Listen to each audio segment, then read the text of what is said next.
I'm disappointed with yesterday's video. It's doing okay. It's not has nothing to do with like performance metrics or something like that.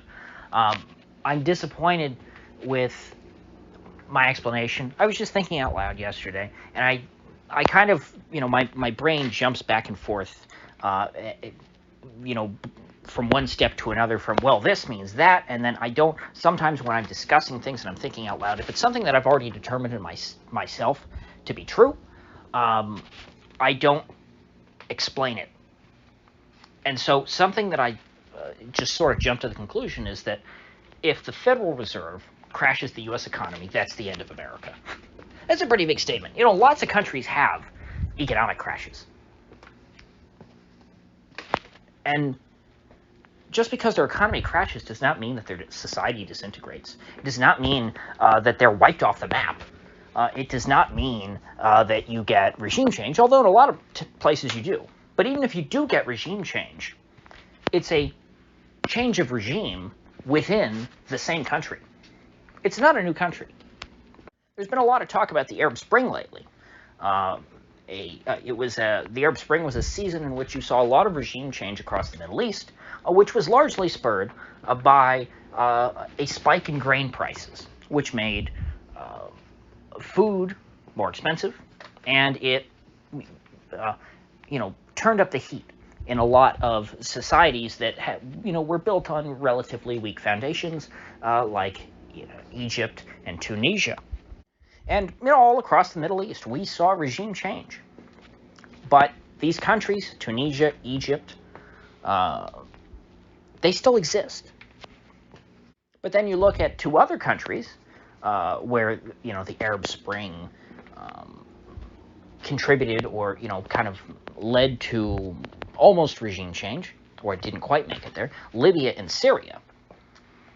Both of those countries have not been put back together the way that they were. They were broken, and they have not been reconstituted. In Syria, you can chalk that up to foreign intervention, because the parts of Syria that have not been reintegrated into Syria, that have not been restored to their status prior to 2011, is Idlib province and the eastern part of Syria, both of which are occupied by foreign powers. Idlib is occupied by Turkey, and the eastern provinces of Syria, where all of the oil is occupied by the United States. But Libya has never been reconstituted. Gaddafi was knocked over, his regime was overthrown, and since then, no new state has emerged in Libya. There have been many attempts at forming a state in Libya, but ultimately there is no consensus within the country through which the entire population can be united, or at least enough of the population can be united to build the consensus needed to have a monopoly on force. Neither the UN recognized government in Tripoli, nor ISIS, nor the government of Khalifa Haftar, or countless other forces, none of them have been able to consolidate all of the lands that were formerly made up Gaddafi's Libya into a single state. And this is something that the Western powers, when they toppled Gaddafi, I think almost certainly did not expect. Now, did they care to think that much about it? No, they didn't really care, because it's Libya. It's not some place that they really cared about. They just hated Gaddafi and wanted him gone. Didn't really care about the consequences. But the reason why this is the case is that Libya, much like other states in the past, was a state which lacked. It was a single state which lacked a single civil society. Libya was a country populated by people whose personal identity existed independent of the state.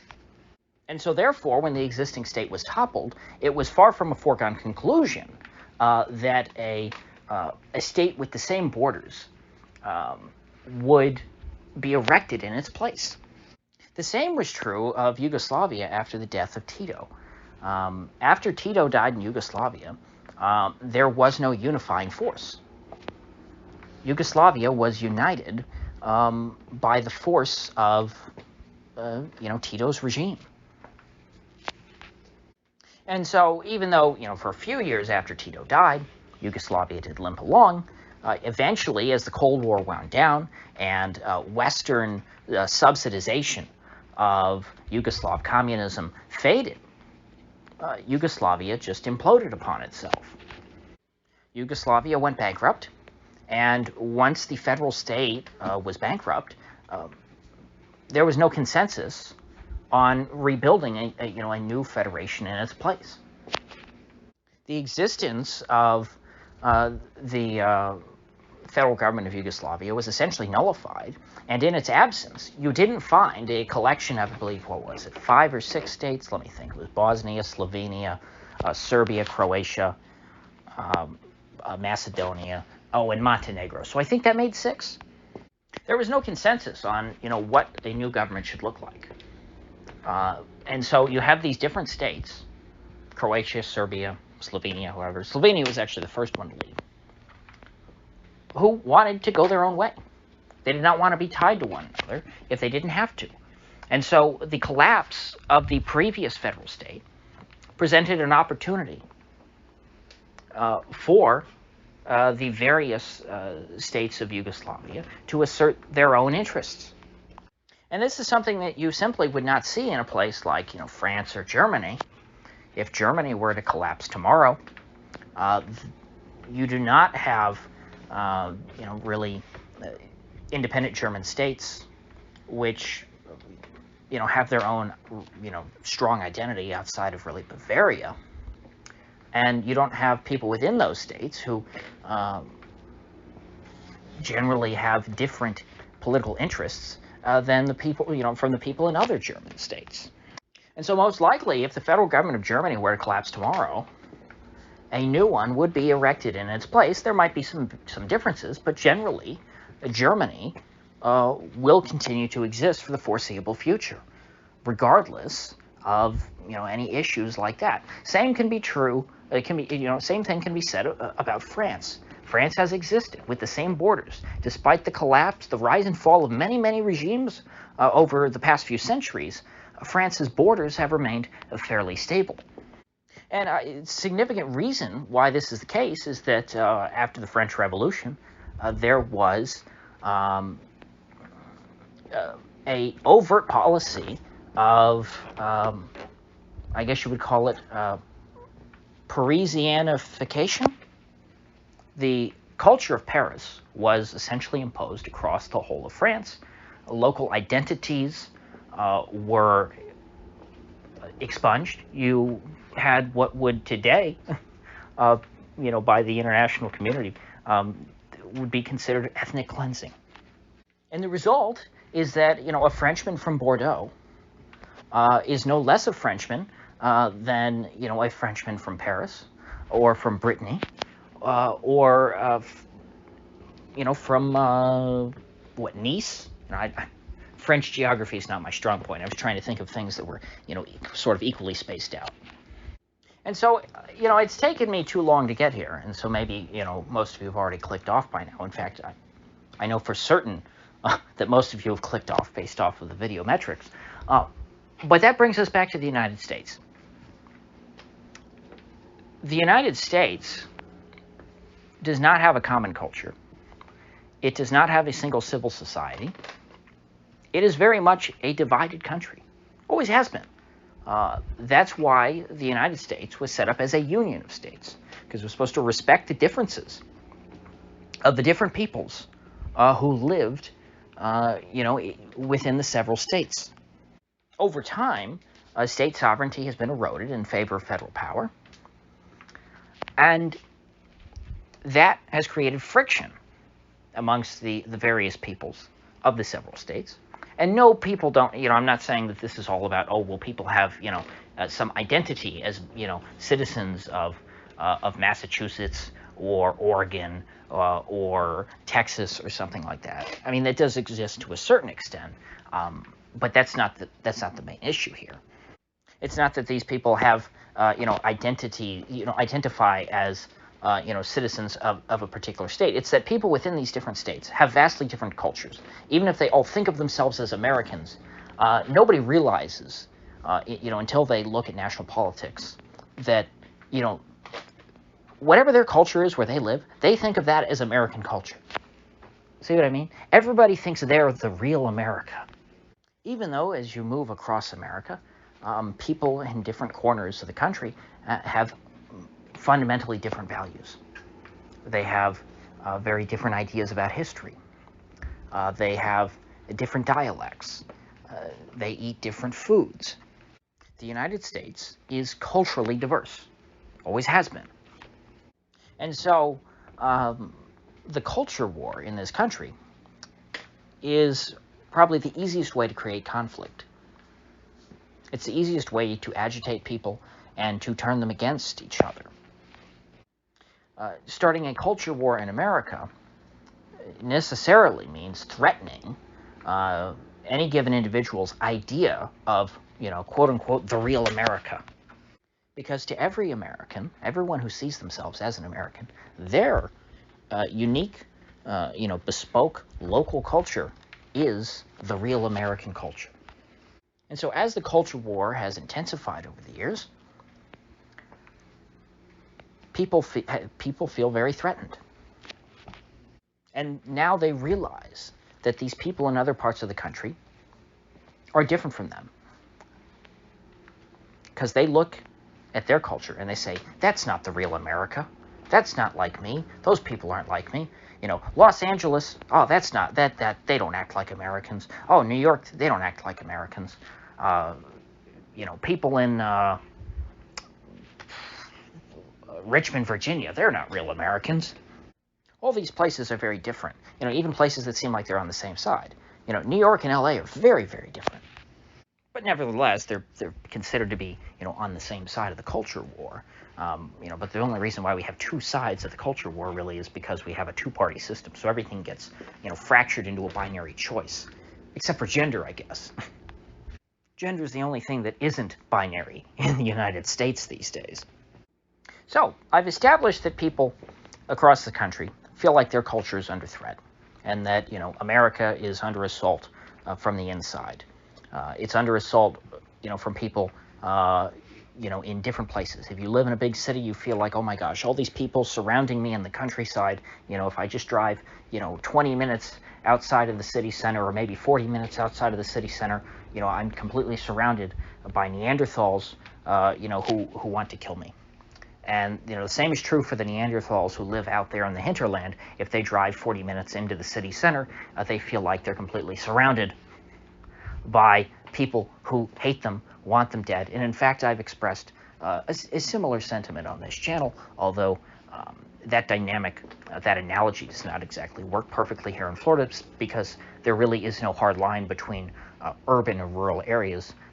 The entire state of Florida, if you drive across it, it is mostly sprawling suburban settlements with, very short stretches of truly rural countryside in between. But at the same time, we have very, very few true urban centers. So, the main stage for this culture war, where the main arena of battle, is federal politics. Most notably the presidential election, but also congressional elections.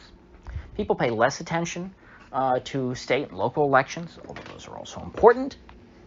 But even someone who lives in a deep red or a deep blue state, they can relate to the feeling that, at the federal level, they're under extreme threat. Even if they're perfectly happy with their state and local government, they still, if the other party is in control at the federal level, they're quaking in their boots. And so federal politics is legitimately a great source of anxiety for people in the United States. And that's true, across the political spectrum. I mean, we all know people who become deranged, and considering the way that the media hypes them up and things like that, it's understandable that people could get, so upset. Even if you disagree with them and think that, they should be a little more cool-headed, you have to empathize with them to a certain extent. Because it's not just that we have that many millions of people who have all gone crazy. In their minds, their emotions are logically justified. And so getting back to what I was saying yesterday, if the Federal Reserve, let's say, raises interest rates and pursues a policy of quantitative tightening, which collapses asset prices, this will trigger a reverse wealth effect. People will stop binging their dollars and just trying to buy whatever they can. People will switch from, overconsumption to trying to conserve their money. This means that there will be a significant drop-off in consumption. Commercial activity will greatly decline. Marginal businesses will go out of business. And most importantly, as interest rates rise, the federal government will not be able to borrow as much. They will not be able to spend as much. And the cost of servicing the existing federal debt, which is somewhere in the neighborhood of $30 trillion, I can't remember exactly how much it is, it goes up so fast these days. I used to know the number. I remember back when it was like 16 trillion, and I thought, wow, that's a big number. Then it hit 17 trillion. It's like, wow, now it's 17 trillion. Now they go by, you don't even think about it. But the more debt there is, the more you're susceptible to an increase in interest rates. So, like, let's say the average rate on a Treasury bond goes from like 1.5% to 3%. I'm not sure exactly what across the yield curve with the average, when you take into account the quantity of each type of bond, each length of maturity. I don't know what exactly the average coupon rate is. But let's just say that it's, extremely low, 1.5% or 2% on average. Let's say it's 2% on average. If that doubles, for that to double, for the cost of servicing the debt to double, which currently the cost of servicing the debt, I believe, is about the same as the defense budget, which is about 1/3 of the overall budget, I think. I might be wrong on that, but I'm too far into to fact check myself now, so this might be stupid. You people might be able to, be screaming at me in the comments and saying, "You idiot, you just made that up off the top of your head." But I'm pretty sure that's true at this point.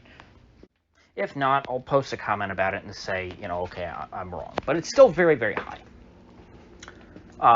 And what I'm saying is true, even if I have that exact figure wrong. If the average interest rate goes from, let's say, 1.5% to 3%, or 2% to 4%, whatever it is, if it doubles from here, which it takes very little to double, it'll take very little interest rate, rises to double the average interest rate, and we double the cost of servicing the debt. All that comes out of the annual federal budget, and the federal government is barely limping along as it is. And so, at that point, the only way that the federal government would be able to even sustain its current levels of spending, let alone increase them, because the federal government believes that they're supposed to spend more money when we're in a depression, even though the depression is caused by a reduction in spending, in consumption, which in and of itself is supposed to cure the inflation. The federal government's response will still be, oh my gosh, well, we have to stimulate the economy. We have to do the exact opposite of, what the goal is for getting inflation down. Because that's how they think. They can't just think, okay, well, we have an inflation problem because we handed people out all this money, we printed a bunch of money, handed it to people and said go shopping, and now they went shopping and they bought everything in the store, and so we have inflation because people have more, have all this extra money and there's not any more stuff. The federal government, I assure you, once we get, I don't know, maybe a month or two into the process, we'll say, oh my gosh, we have to fix this. We have to get people to start spending money again. And so what they mean is that the federal government will have to spend more money. And so as borrowing costs are rising for the federal government, they will not be cutting spending. If anything, they will maintain it the same or raise it. And when you're operating on the edge of solvency as it is, when you're operating a Ponzi scheme, which is exactly what the federal government is, everyone knows, that the federal debt cannot be paid back, never will be paid back. The understanding is just that it will be continually rolled over, and that the federal government will just be able to continue to service the debt, for eternities to come. But if we have a spike in interest rates, a very small spike at that, they will be bankrupt. And the Fed has the power to do that. The Fed can trigger that. And as of right now, that's the direction that the Fed is moving in. Not to mention all the geopolitical reasons why the dollar, is essentially a lame duck. The dollar is losing world reserve currency status. It's becoming the world reserve currency exclusively of the West, which increasingly only means, the Anglosphere plus Europe, which of course is a block of countries that are experiencing, anemic economic growth. All the high growth, sectors of the planet will be moving off of the dollar standard. That is the trend that has now been put in place. And so at that point, deficits will start to matter because you won't have the entire world buying up U.S. Treasuries anymore. U.S. Treasuries will have to rely much more heavily on the domestic market, which I believe, if you look at it, percentage terms, it is still, I believe, mostly the domestic market that owns, domestic bondholders, still make up a majority. But, nobody can doubt that U.S. Treasuries are an incredibly globalized commodity, or not commodity, they're an incredibly globalized asset. They have global utility. They have utility to people, across the entire planet, not just in the United States. But as that declines, as people start to unload their treasuries or just stop buying new treasuries, all of this is going to put upward pressure on interest rates. And as the dollar stops being used for international trade as much, another result of that is that the dollars that go out of the United States to pay for imports to places like China will not be floating around, in the international economy, being used in international trade. Much more often, those dollars will flow back here to the United States to pay for exports. But considering that we're running massive trade deficits in this country, there's just not that much in terms of exports to buy. And so those dollars flowing back here will contribute to inflation, which will either mean that the Fed will need to become more aggressive, become more hawkish, and push us deeper into a depression, or they just allow the inflation to continue, and that increases the inflation premium. Now, I have trouble bringing up, I couldn't even finish the sentence on the inflation premium, because we've had negative real interest rates in this country for so long. And so maybe interest rates will be driven just even more negative. That's possible. But if that happens, then our depression will get even deeper. Financial repression, is not a good way to get yourself out of a depression. You see that? Repression and depression go hand in hand. If you're both depressed and then you're repressed on top of it, you're not going to be able to, climb your way out of depression. You don't have to be an economist just to listen to the terms and understand what intuitively makes sense and what doesn't. And so all the trends at this point towards a very dark future for the United States. An even worse future than I had anticipated, which I've been pessimistic. I've been very concerned. Been very bearish long term on the United States because, I look at the unsustainability of our lifestyle and I say at some point this is going to come crashing down. Well, now it's going to be even worse. The geopolitical situation is going to make our decline that much steeper. And at some point, this decline is going to affect the solvency of the federal government. Because as I said yesterday, the United States federal government is intimately connected to the global dollar-based financial system. It lives and dies by it. The federal government is able to spend limitless amounts of dollars because there is an incredible and an ever-growing demand internationally for the world reserve currency. When you hold the world reserve currency, you benefit from global economic growth. Either if you look at it, the supply of the global reserve currency stays the same. Okay, let's just say, for example, that we froze the money supply and that there was a fixed, let's say there was only $1 trillion on the entire planet. When you have the world reserve currency, $1 trillion is, all there is in circulation. That is the money that's in circulation to purchase anything in the globe. And so inherent in the value of the dollar is the value of all goods on the planet. And so as the global economy grows, as more goods are produced, the value of each individual dollar will go up. Because even though there's the same amount of dollars, there's more stuff that you can buy with those dollars. But the inverse is also true. If the supply of dollars in the world is growing faster than the global economy, is growing faster than the increases in production around the globe, then the dollar is going to lose value. But in principle, the U.S. can print money at a rate, it's not an exact one-to-one correlation, but they can print at a rate in proportion to the increase every year in global economic output without creating inflation, without creating inflation on paper.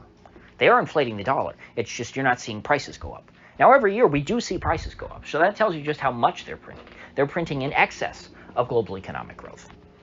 But if the U.S. dollar ceases to become the world reserve currency, if the U.S. dollar instead becomes the world reserve currency of all of the low growth parts of the planet, Western Europe and the Anglosphere, these mature economies, these post-industrial economies that don't produce goods, that instead produce financial services and tourism and hospitality and restaurants, well then, the U.S. can't benefit from all that global economic growth. That's not going to pad the value of the dollar. Because if you think about what you can then buy with the dollar, it's, goods and services within the dollar's reduced sphere of influence.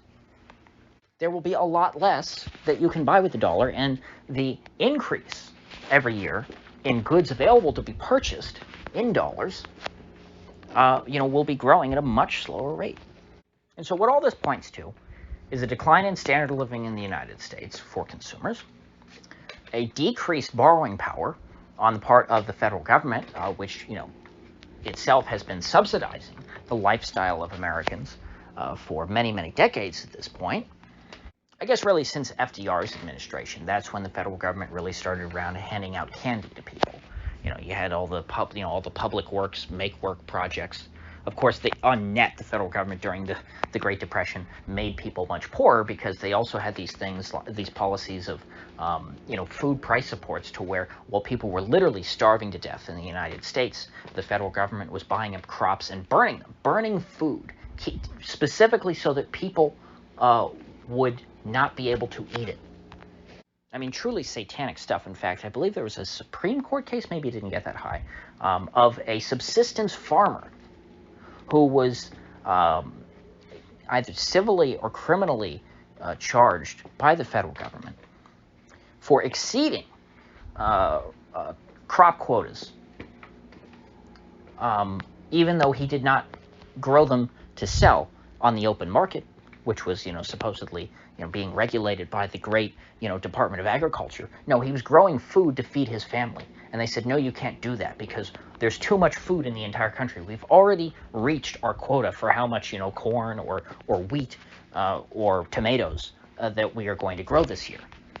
And the logic behind it was that, if you grow too many, if you grow too much, if there's too much supply, well then, prices will go down and then we'll have deflation. And, Keynes taught us, even though Keynes hadn't written his book yet at this point, but retroactively, these people justify, all their evil actions in a Keynesian framework. Well, deflation is bad, and so we have to support the prices of these crops or else farmers will go bankrupt.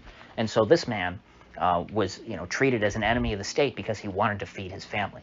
The federal government decided that no, he needed to starve for the greater good. And we're told that, what Stalin did, in the 1930s during the Great Famines,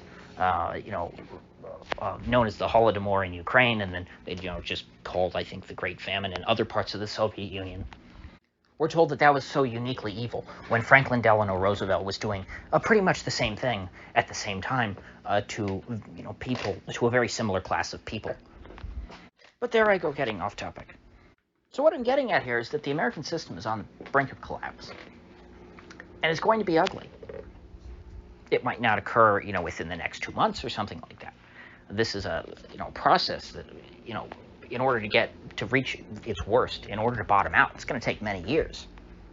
And this will be the collapse of a system which is causing the average American, even during relatively comfortable economic times in which people are able to consume so much more than they produce, where we are artificially prosperous in this country, people are still caused a great deal of grief, and they are greatly unhappy and dissatisfied with their government. If on top of all that, people are rendered economically destitute and, very, very poor, and there's massive inflation and a massive reduction in the standard of living, if in that kind of environment, this federal government that people associate with so much grief and so much pain in their lives, if it collapses financially, do you think that there's going to be any consensus between all these people who have very, very different cultures and very, very different political interests to come back together and rebuild that federal government, to revive it, to start over anew?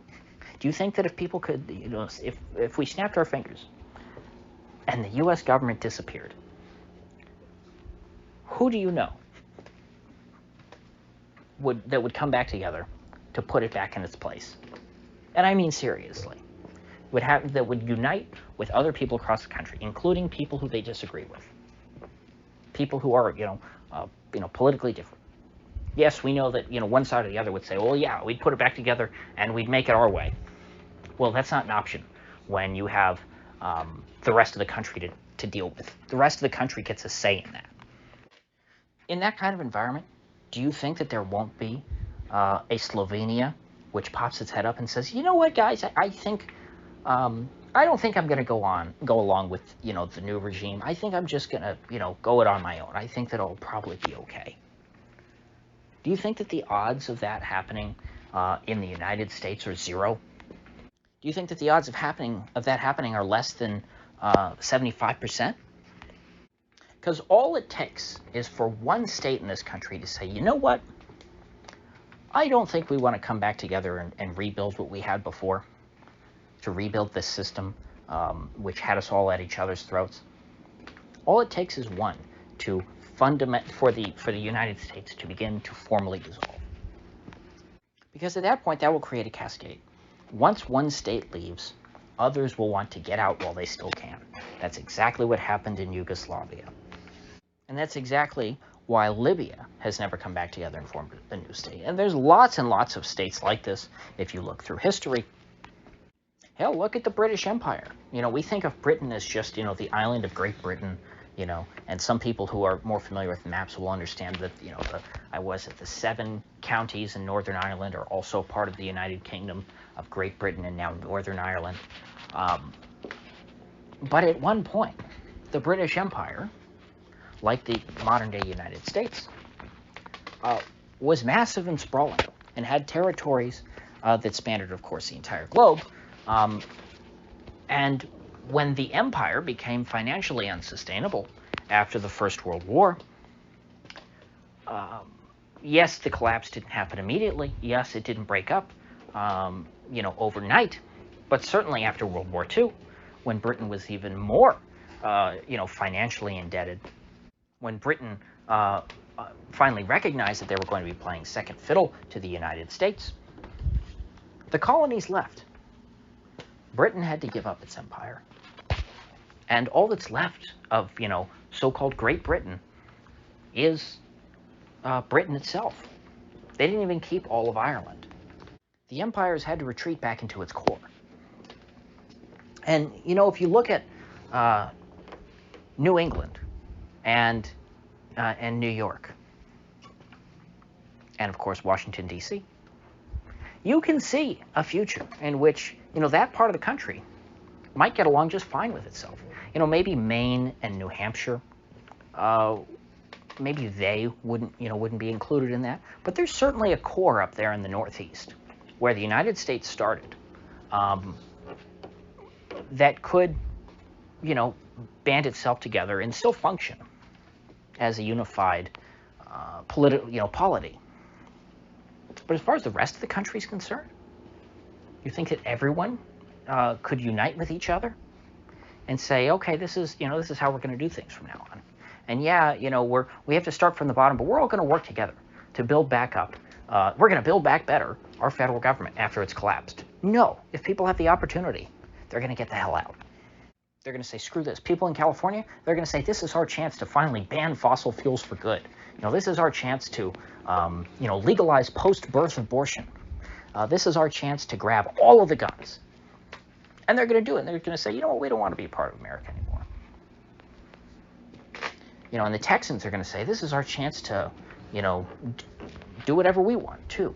And actually, the Texans are kind of behind these days. We'd probably be, you know, Florida would certainly at the cutting edge if we still have someone similar to DeSantis. And, you know, that's one of the problems with Florida. A lot of people moving here, which, you know, because of DeSantis, which at least I'm happy. It's better than them moving, you know, for, non-political reasons and having bad politics. But DeSantis is one man.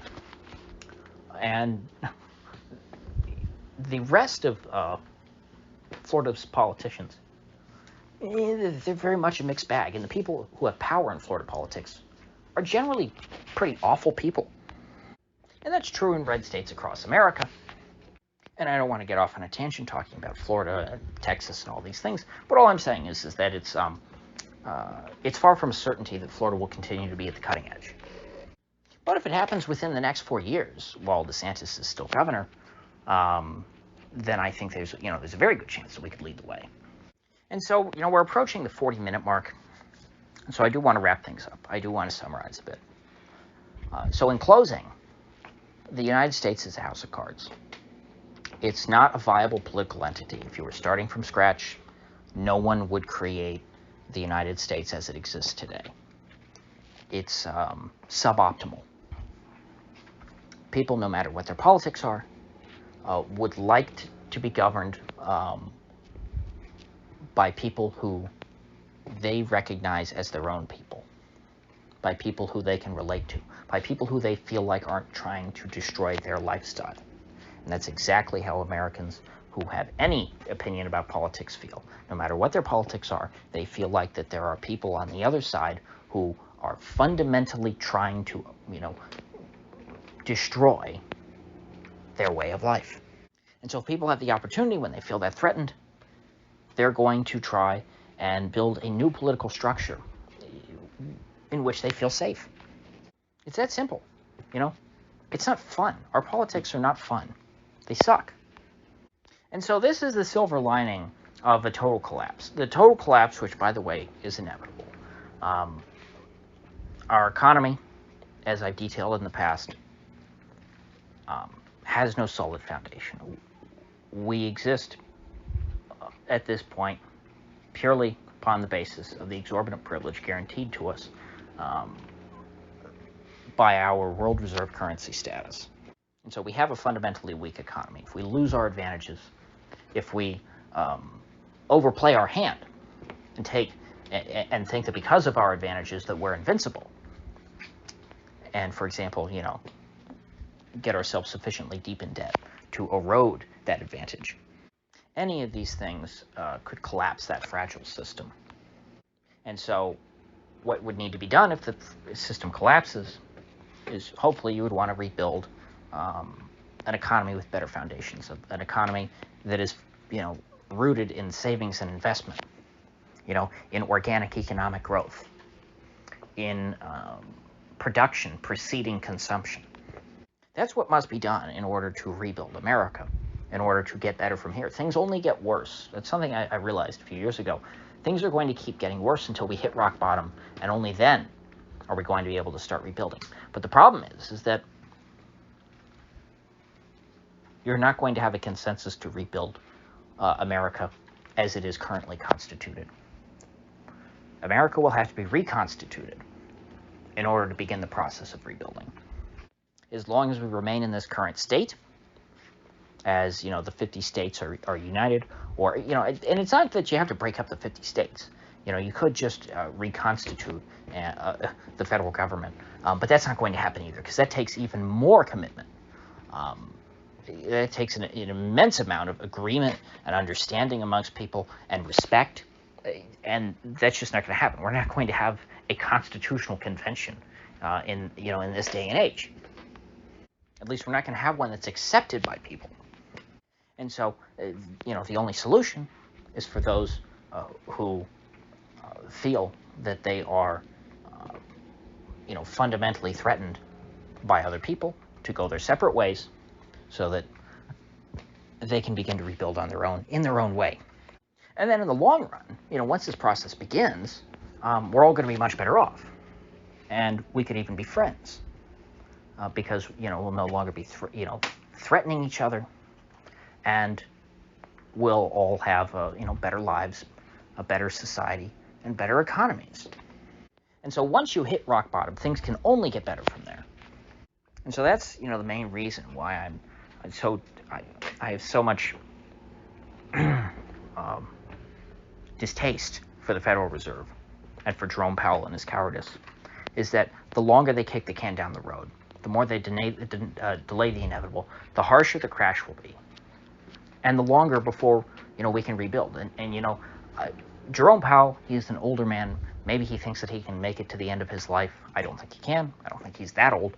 But a lot of these older people, the baby boomers, they want to extend the party until they're dead, and then leave us all to clean up the mess.